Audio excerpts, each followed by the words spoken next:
私どもは江戸川区で江戸風鈴を作っております。だいたい110年ぐらい続いております。で、私は、嫁いでから絵付けの仕事を始めて45年ぐらい経っています。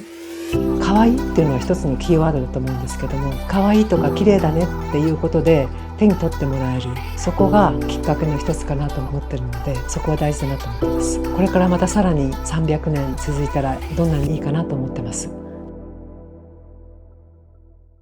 江戸風鈴を見たことがある人は結構いらっしゃるかと思うんですが、どんな風に作られてるかっていうのはなかなかご存知ない方が多いかと思いますので、今回動画を見ていただいて、作り方、ガラスの膨らまし方ですね、とか絵付けの様子を見ていただいて、江戸風鈴を身近に感じてもらえればと思います。はい、江戸風鈴はガラスで作られているんですが、一番大きな特徴は中吹きと言いまして、型を使わないで膨らましているということなんですね。それによって一個一個の風鈴が音はもちろん大きさとか形とか全部異なっています。で、その後に今度は絵付けをするんですが、内側から描くんですね。私はそれの担当の一人です。もっと35年ぐらい前から、江戸風鈴によく似た外国製のものが出回ってきています。それは中吹きではなくて型吹きで、表側からシールを貼ったりして割と大量生産が可能なんですね。でやっぱり一番違うのは中吹きと型吹きだとは思うんですが、音色も違いますので、その音色の柔らかさを感じてもらえればと思います。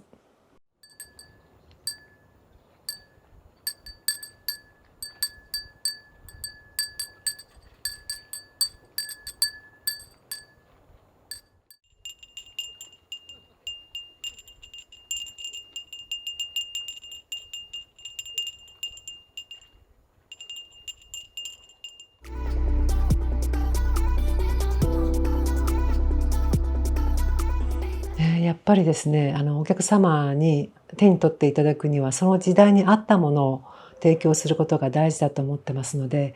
絵柄も昔と今とでは本当に変わってきていますね。ガラスの膨らまし方はそのまま変わってないんですけれども、現代に合った絵はどんな絵だろうかということをいつも考えながら作り続けています。そうですね。やっぱりお客様の反応を見ていると、「今年の柄はないの？」とかね、「もうちょっとこんな柄があったらいいな」とかっていう声もたまには聞くので、やはりお客様も違うもの、新しいものを求めているんだなということが伝わってくるので、それに応えられるように頑張ってます。ですね、まず一つは、江戸川区の伝統工芸会というところに私たちは入っておりまして、そこでやはり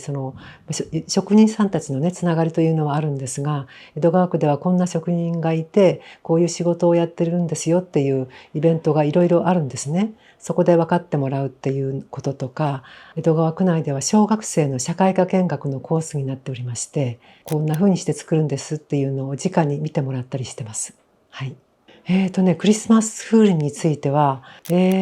ね、40年ぐらい前の話なんですけど、百貨店で女職人の会っていうのがあって、職人さんが集まって仕事内容を見てもらおう、商品を見てもらうというイベントがあったんですね。その時がちょうど11月頃だったので、夏向けではないものを作りたいなと思って、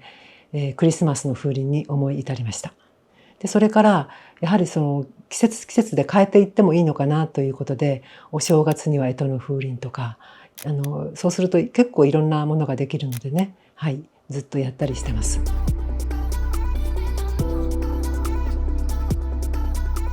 こちらでやってます。今オレンジ色に見えてるのが溶けてるガラスですね。それをガラスの竿に巻き取ってきて膨らましていきます。1300度ぐらいに溶けてますね。今巻き取ってきました。これをまずは丸く膨らまします。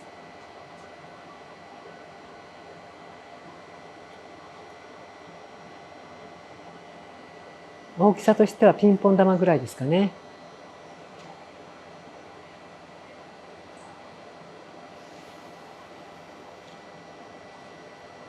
これをもう一回壺の中に入れて、今度は大きく種を巻き取ります。で、空気を入れて、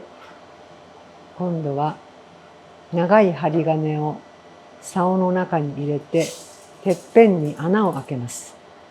これが糸を吊るす穴になります。硬くなると開かないので、この段階で開けますね。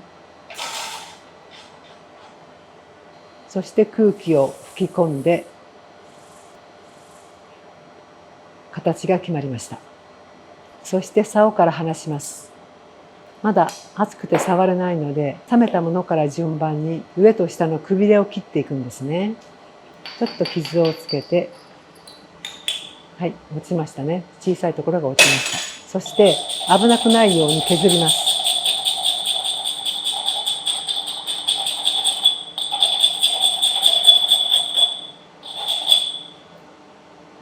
これがなり口になるところですね。ギザギザのままです。で、こちらはそのギザギザをもう一回焼いてツルツルにしたものなんですが、ちょっと音を聞き比べてみましょうか。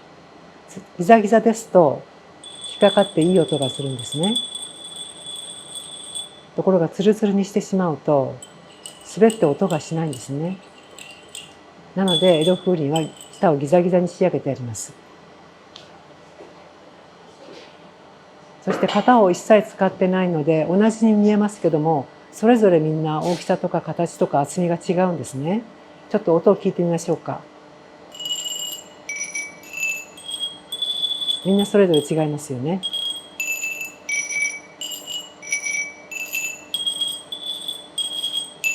という感じですね。はい。だいたい一連の流れがお分かりいただけたでしょうか。では次に絵付けの作業を進めていきます。この水を引くという作業なんですけども、ここは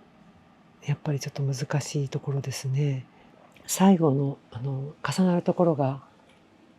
きれいに重なるように、始めと終わりですね。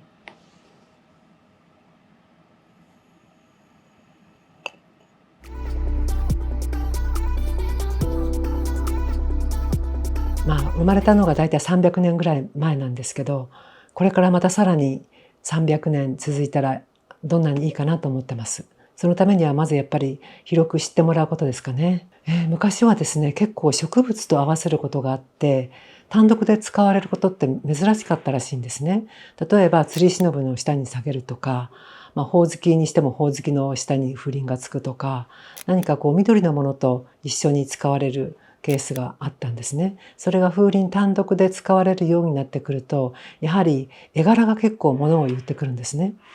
なので可愛いっていうのは一つのキーワードだと思うんですけども、